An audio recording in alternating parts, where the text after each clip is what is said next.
Hi, my name is Jacob, and welcome to another segment of Raw and Uncut on the Abrasive Conversations platform. Today, I want to speak about the latest album of Kendrick Lamar.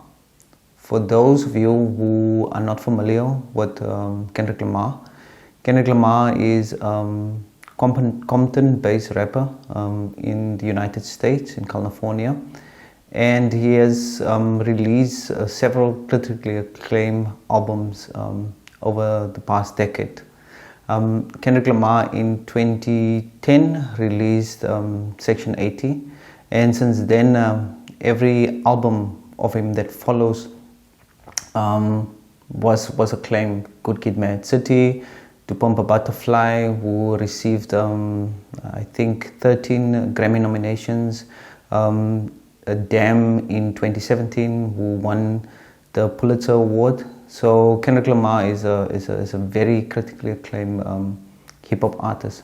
So today I want to review his latest album, Mr. Morale, and the Big Steppers. And there is a number of takeaways from his album. So since it was released on Friday, I listened to it several times, and there's a number of takeaways of the album. My first observation of the album is that it has various sounds, new and old, that it merged into one coherent sound. So the album also is divided into two parts. So part one is really a trendy but also new type of sound that will get a lot of radio play over the coming weeks and months. And the second part of the album is really a true hip-hop experimental mixtape type of sound. And that's how the album is divided into this two sides. Side one really has a trendy sound, but your second side is a more experimental sound. So, but apart from the sound, which it's quite coherent, I think there's a strong message that Kendrick tried to do with this particular album, and it introduced another part of Kendrick's personal development.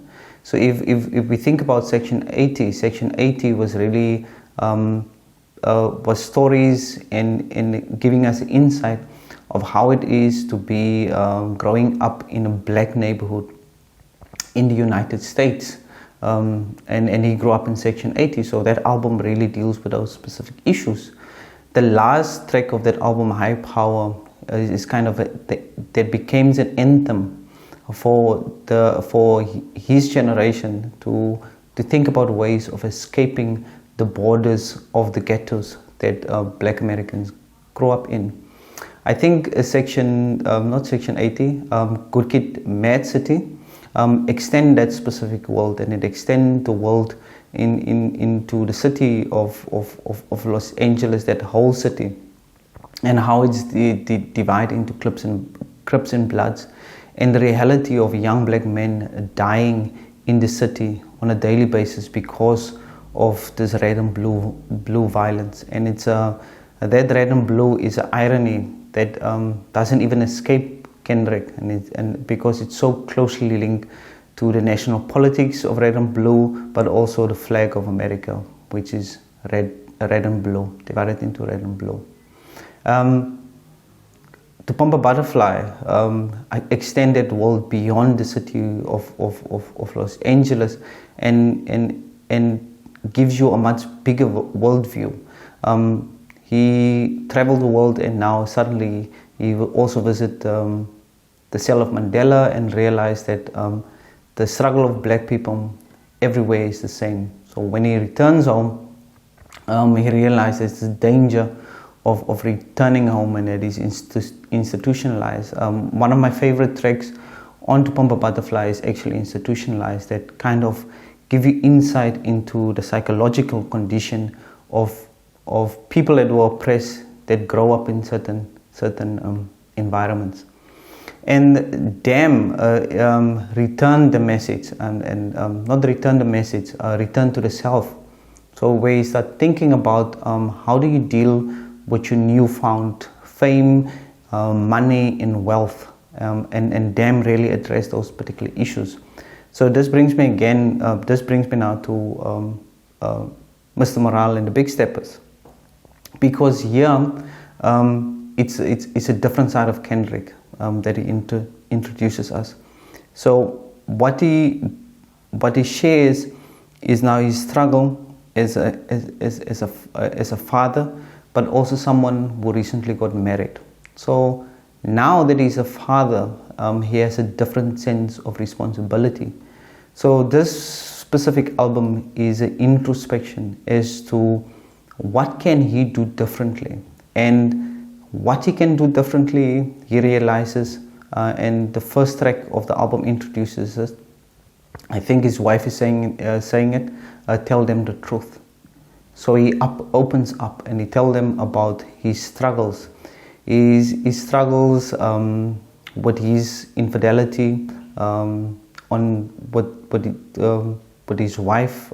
He's not that as a faithful husband, but he's also addressing issues of generational violences, and how it shapes young black men in places like Compton and Section 80.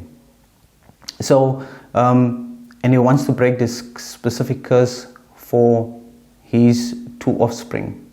But before he has to do it, he has to come clean. He has to tell the truth about various things, and he must also stop being a hypocrite. And one of the issues that he's addressing is homophobia, and how he was a hypocrite in that specific type of violence that was projected onto to queer people in his neighborhood growing up. And one of the heartfelt stories that he's telling in this album is that of his auntie and his cousin, and how his use of a specific word inflicted that pain. A pain that he was ignorant of, but now that he's ignorant, he realized how much pain that was. He also deals with issues of cancel culture, and how people during the Black Lives Matter movement wanted to cancel him because he was not, as they claim, visible during the Black Lives Matter movement. But he reminds fans and people who critiqued him during that particular period that for many of them it is one day that they're protesting, but for him he's protesting 365 days a year. So most of his work is about putting the issues of black people in America in national media. And for that, he has been criticizing heavily since To Pump a Butterfly. Fox News and many of the conservative news outlets have been heavily criticizing him about the issues that he's raising. So the album is really a good album, and it is something different from Kendrick. If we consider the mixtape Overly Dedicated, since Overly Dedicated up until DNA, not DNA, Damn, he have given us every album. He gave us something different, and this particular album is also different. A different sound, a different message, and true to what art is supposed to do. It is healing. So after listening to that album, I actually felt very good about certain things, because throughout this album he also gave us this amazing one-liners, and I think the one-liner that would stay with me for some time is the one on the last track of the album, where he say, "I choose me," and that "I choose me" is really going into his state of mind and mental wellness. is that can you look yourself in the mirror? So the track of the track on the album is called Mirror. So can you look at yourself in the mirror and choose you? Can you look in the mirror and see your flaws, everything that is wrong with you, and still choose you? Can you look in the mirror and forgive yourself? So I think that one-liner for me is one of the one-liners in this album that is going to stay with me for some time. Yeah, the album also have a number of Easter eggs. I think one of the things that he kind of predicted was the death of Nipsey Hussle, not in that explicit sense is the way I'm saying that he predicted, but he foresees something like a big figure like Nipsey Hussle in the rap industry and in the culture would die. So if we think about Section 3, Institutionalize, on To Pump a Butterfly, where he talks about the danger of going back to the ghetto and how he can get killed, and something that he can't help himself from running back to the neighborhood. How on Good Kid, Mad City talks about how his friend was killed and the depression that followed thereafter. If we think about Damn on Fear, where he talks about also about the fear getting killed in those neighborhoods. So if we look at that specific message throughout all of these albums, then you could almost predict the death of Nipsey Hussle, the violent death of Nipsey Hussle, where you find this person who wants to go back to the neighborhood and help the neighborhoods and repair these neighborhoods physically, but it's in those same neighborhoods that they are not safe and that they will get killed. So that is a amazing Easter egg in this album. If you come across it, so I'm not going to tell you on which track it is, but if you come across it on the track, please share it with me. So that is an amazing Easter egg. Another Easter egg in this album is the two CDs or the two sides, part 1 and part 2. So it is something that he takes from, and I think kind of mirror, is the album of Tupac Shakur when he came from prison, with the All Eyes on Me album. So that All Eyes on Me album is also divided into two sides. And so the first side is your radio play type of album, and it's a side that a lot of people know and a lot of people listening to. But All Eyes on Me also have a second CD or a second part, which is a more hip hop experimental mixtape type of sound that not so much people have listened to. And I think the way this particular album is structured after the way Tupac structured All Eyes on Me.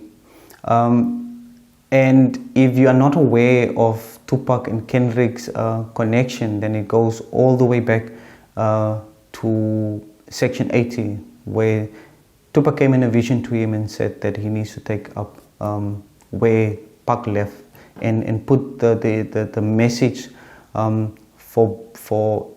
to take the issue of black people in America forward in hip hop, and that is what he did. So that's another Easter egg, that the way he structured this particular album is the same way Tupac did with All Eyes on Me.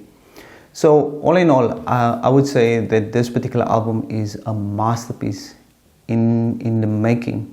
And like many of Kendrick's work, it will take years to unpack the underlying messages and connections across various albums. Kendrick doesn't make albums that stand out singly. Doesn't stand out alone. What he does is that the messages from the first album is skillfully weaved through all of his album. So as we listen to this particular album and appreciate the sound and the message that come from it, I would like to hear what you guys are thinking, and if you can share your views and your takes on this particular album. So this is just a really rough and preliminary review of the album. There's much more that I have to think through about this album, but I wanted to share this so far and so long with you. So there might be a second part to this particular conversation. So please share with me what you think of the album so far. Thank you for watching, and until we see each other again.